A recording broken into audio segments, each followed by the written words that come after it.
Muslim Brotherhood members to attend Obama's Cairo speech in 2009. The Muslim Brotherhood has a complicated history, though the hardline group, which calls for an Islamic State and has close ties with the militant Hamas, is officially banned in Egypt. Its members have considerable sway in the country and its lawmakers. With Muslim Brotherhood set to join Egypt protests, religion's role may grow. Demonstrators came after Friday's prayer. The political movement will literally be taken to the doorstep of the nation's mosques. As Egypt's government and security services brace for the expected wave of mass demonstrators, Islamic groups seem poised to emerge as wildcards in the growing political movement. Tomorrow is going to be the day of the Intifada, says a spokesman for the Muslim Brotherhood here in Egypt's second largest city, who declined to give his name because he said he would be arrested if he did. U.S. open to role for Islamists and new Egypt government. The Obama administration said for the first time that it supports a role for groups such as the Muslim Brotherhood, a banned Islamic organization in a reformed Egyptian government.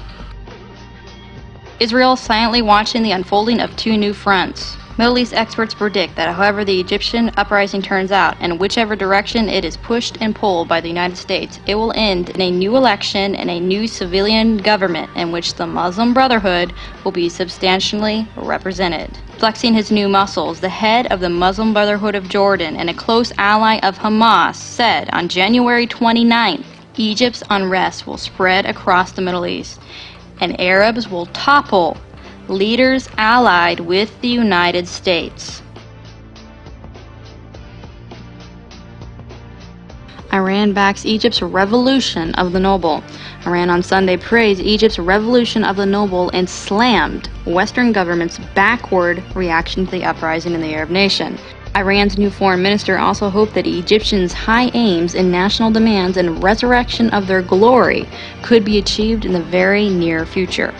They likened the Western states' position on Egypt to supporting the Shah during the Islamic Revolution, which toppled the U.S.-backed monarch in 1979. Their analysis of Islamic countries is still backwards, he said. So we have Iran slamming the West for supporting the uprising in Egypt, saying it's, quote, a backwards reaction, and that the analysis of the Islamic countries is, quote, still backwards. And then they follow that up by comparing the current events to the 1979 ouster of the U.S.-backed Shah. To fully grasp what he's saying, we have to take a step back in history and look at what exactly transpired. So here is an article from the Wall Street Journal posted in 1984. The Islamic Revolution that engulfed Iran in 1978 through 79 caught most Middle East specialists completely by surprise. But why? Their answer could help predict radical changes in other countries that appear deceptively stable, such as Morocco or Tunisia today.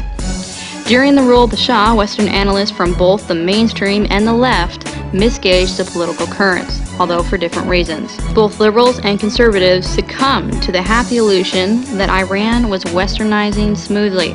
They ignored its building tensions. They failed to note the continual social and political role of the religious leaders.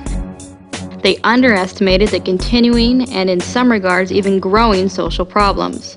Washington's good relations with the Iranian government and sympathy for the Shah's effort strengthened the illusion of calm.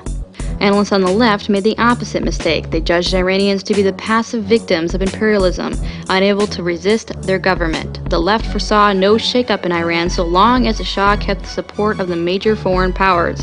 Whatever the reason, however, almost all analysts mistakenly underestimated the power of the religious opposition. And that was from the Wall Street Journal in 1984.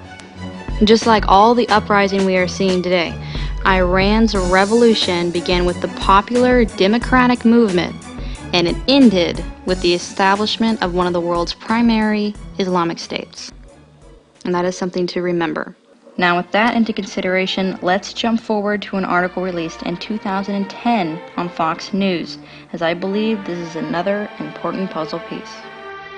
Iran set to deliver punch to stun West on anniversary. The Iranian nation, with unity and God's grace, will punch the arrogant Western powers on February 11th in a way that will leave them stunned. The country's top cleric was marking the occasion when Iran's Air Force gave its support to the revolutionary leader, a key event which led to the toppling of the U.S.-backed Shah on February 11th. So with all this coming together, I believe the events we are seeing now were originally going to begin last year, but something stopped them or got in the way. As we know, February 11th of this year is when Mubarak stepped down, and the protests began to spread rapidly. Alright, now we're back to February 23rd of 2011. Iran's president, Mideast upheaval will reach the U.S. Iran's president said on Wednesday he is certain the wave of unrest in the Middle East will spread to Europe and North America, bringing an end to governments he accused of oppressing and humiliating people.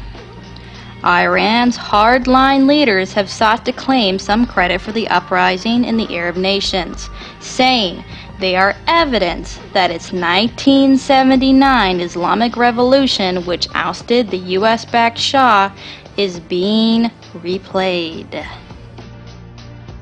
Ahmadinejad said, "The world was in need of a just system of rule that puts an end to oppression, occupation, and the humiliation of people.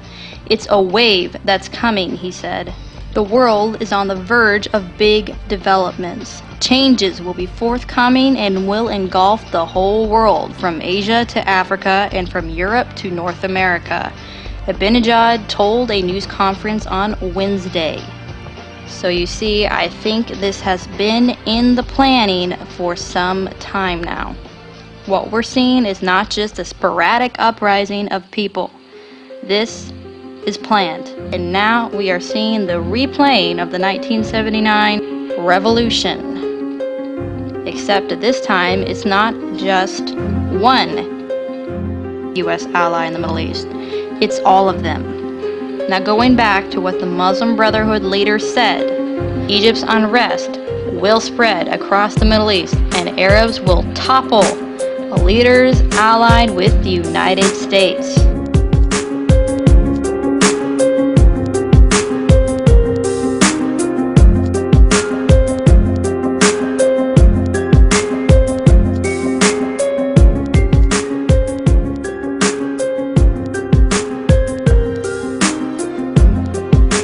Egypt, anti-government protests declare day of rage. U.S. treads carefully as Egypt's turmoil could mean loss of key ally. Tunisian day of rage. Since 1956, Tunisia has steered a secular pro-Western course and has been a key ally in the U.S. fight against terrorism. Jordan, February 25th, day of rage. Unrest ripening across the Arab world is putting pressure on the Jordan's king, a key U.S. ally.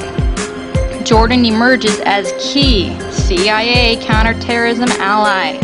Yemen next, 20,000 on streets in day of rage.